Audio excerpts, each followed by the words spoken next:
Mr. Speaker, thank you. I appreciate the chance to speak tonight with the Parliamentary Secretary to the Minister of Natural Resources and the Minister of Environment and Climate Change on the topic of the climate crisis and fossil fuel subsidies. In my community, no matter what neighborhood I'm in, the sentiment is the same. What's the point of anything else if we aren't ensuring we've got a safe climate future for our kids, our nieces and nephews, for our grandkids? Recognizing this is our last chance to ensure that we do so. Of course, we're already seeing these impacts every day across the country. Recently, of course, we've got the mudslides and flooding from BC to the East Coast. A reminder that we must listen to scientists, to indigenous leaders, to young people who are calling for us, parliamentarians, to act immediately, which of course will require bold and transformational action to reduce emissions by what scientists tell us is required to keep the possibility of 1.5 degrees alive, our fair share being 60% by 2030. Now, how are we doing on this? A couple of weeks ago, the Commissioner for the Environment and Sustainable Development released a scathing report in which he wrote, "We can't go on from failure to failure. We need action and results, not just more targets and plans." As of now, Canada's emissions continue to increase since 2015 as of the most recent inventory, and we are the worst performer of any G7 country. One obvious reason is we continue in the midst of a climate emergency to subsidize fossil fuels to the tune of approximately $17 billion domestically in 2020, including over $5 billion for the building of the Trans Mountain Pipeline. The report pointed to one example with a clear opportunity to improve the onshore program of a so-called emissions reduction fund.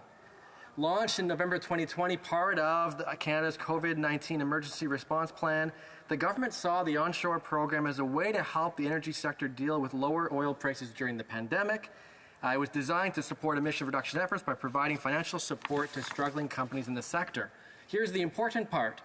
It offered up to $675 million to oil and gas companies to maintain employment and to reduce greenhouse gas emissions, with a particular focus on methane. To date, the government has funded 40 projects via this $675 million fund without verifiable emission reductions, 2/3 of which of these projects actually led to increased oil and gas production. The good news is we've only spent 134 of the 675 million to date.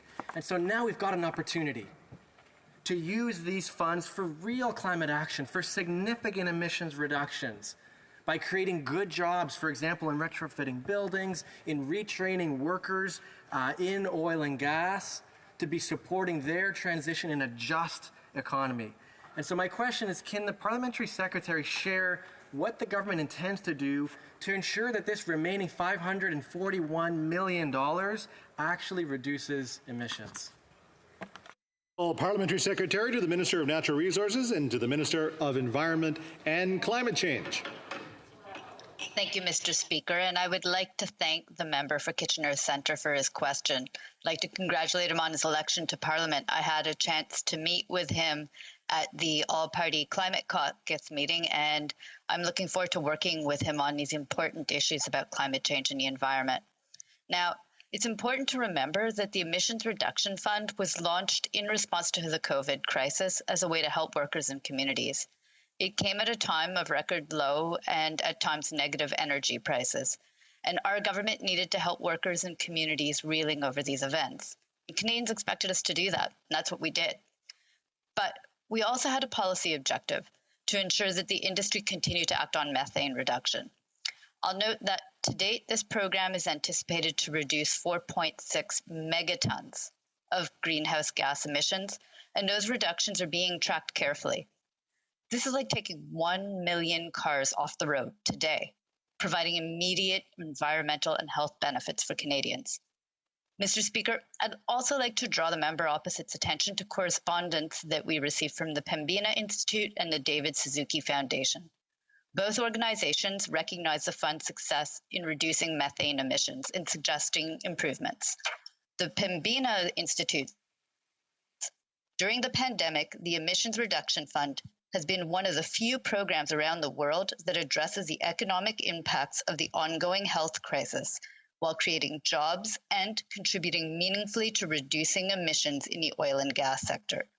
This program has helped to drive Canadian leadership in methane abatement technology that will be in greater demand as the rest of the world increasingly acts on methane and will continue to do so if renewed.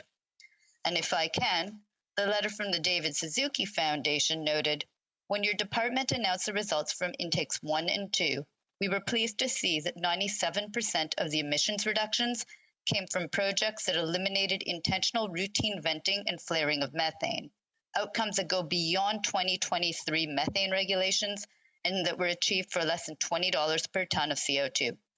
This is a notable achievement. Now, those are two important statements about this program. We're carefully considering the Commissioner's report and will consider a broad range of perspectives.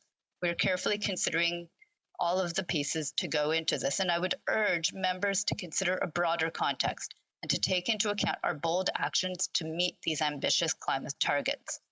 Take, for instance, our recent commitment to place a cap on emissions from the oil and gas sector. This is something no other oil-producing nation has done, at least so far. And there's more. Consider that we have one of the highest prices on carbon in the world. Our government is also in the process of phasing out unabated coal-fired electricity by 2030. And we've signaled to the auto industry and Canadians that starting in 2035, all light-duty vehicles sold must be zero emitting.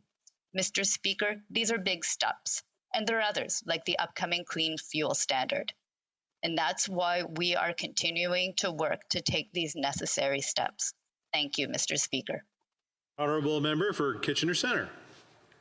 Well, thank you to the Parliamentary Secretary for that constructive response. I'll just briefly speak in the report from the Commissioner, just to be really clear, in terms of the reductions, we need to be mindful of the concept of additionality. Meaning, would these reductions have happened without the incremental funding? And in section 4.34, the Commissioner was clear, in the absence of an additionality analysis, there is no guarantee that it was designed to result in emission reductions beyond those that already would have happened. More importantly than quibbling at what happened before, though, is talking about what can happen now. We still have $541 million left, and so my question is the same. Can the Parliamentary Secretary speak to what the government intends on doing as they look to restructure this existing fund to work towards, in future, getting meaningful additional net new emission reductions? Thank you. The Honourable Parliamentary Secretary. Mr. Speaker, I mentioned some of the initiatives that we're working on, but there are so many initiatives on energy efficiency in homes and buildings, hydrogen, nature-based solutions. On the bottom line is that we know that we'll take nothing less than an all-out effort to confront this crisis, and that's how we're approaching this challenge. Now, I urge when I speak to the member opposite for him to consider the broad range of measures in our climate plan. I'll refer the member back to the fact that Canada maintains a higher price on pollution than even California and is set to pass the EU next year. We are set to move forward on a cap on emissions for our oil and gas sector, and we have made significant investments in energy efficiency and renewable energy. So we know that there is a lot of work to do, Mr. Speaker, and that's exactly what we're doing.